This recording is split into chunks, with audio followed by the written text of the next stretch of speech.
د مسلمان د شان سره نن دا خبرې خای نن هغه بیت المقدس چې دا غي په خاطر د الله تبارک وتعالى د دین کانو بندګانو د بشمار صحابه د بشمار اولیاء د بشمار مجاهدین وینې توي شوی دي نن هغه بیت المقدس څومره عظیمه به حرمتي باغی کې د يهودو د لاس کېږي اسرائیل سوق دي يهود دي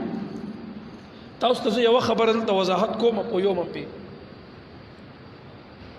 بعض خلک يهود ته اسرائیل ته کنزل کوي یا د اسرائیل د لفظ په بد یادای توجه مشتا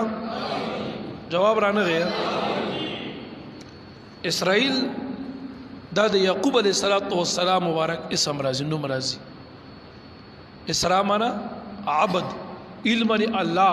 اسرائیل معنا د عبد الله الله بندا یعقوب علیہ السلام هغه په زبان کې هغه مبارک ته اسرائیل ویل شو اسرائیل قران کې مزه پځه راځي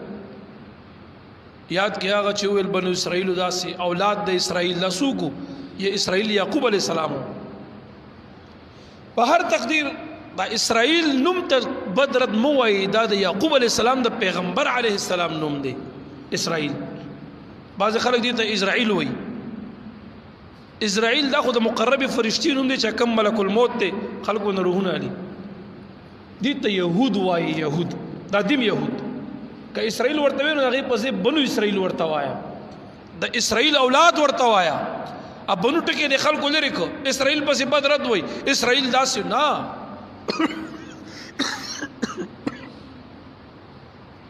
اسرائیل پسې بدرت مو وایا بدرت ویل اسرائیل لفظ تا د یو پیغمبر علی السلام مبارک نوم دی بنو اسرائیل وایا یا بس لنډه دا يهود وایا دغه اسرائیل چې دی دا پاسل کې عقیده نظریه دا ټول يهود دي دا يهوديان دي د اسلام بدترین دشمنان دي يهود ورته وایا دا نن سبا چې په فلسطین کې کم ظلمونه يهود روان کړی دي دا يهود دي اسرائیل ورته موږ تاسو وایا بنو اسرائیل وایا یا ورته يهود وایا اسرائیل لفظ ته کنزل مکوا د پیغمبر علی السلام په شان کې د نبی دبیو نشي دا د بنو اسرائیل د یوسف علی السلام پلار یعقوب علیہ السلام هغه ته اسرائیل ویلو دا اولاد ته بنو اسرائیل ورته ویل شي په هر تقدیر د ټکی اسرائیل پسې مې صدا خبره دي ذهن تراغه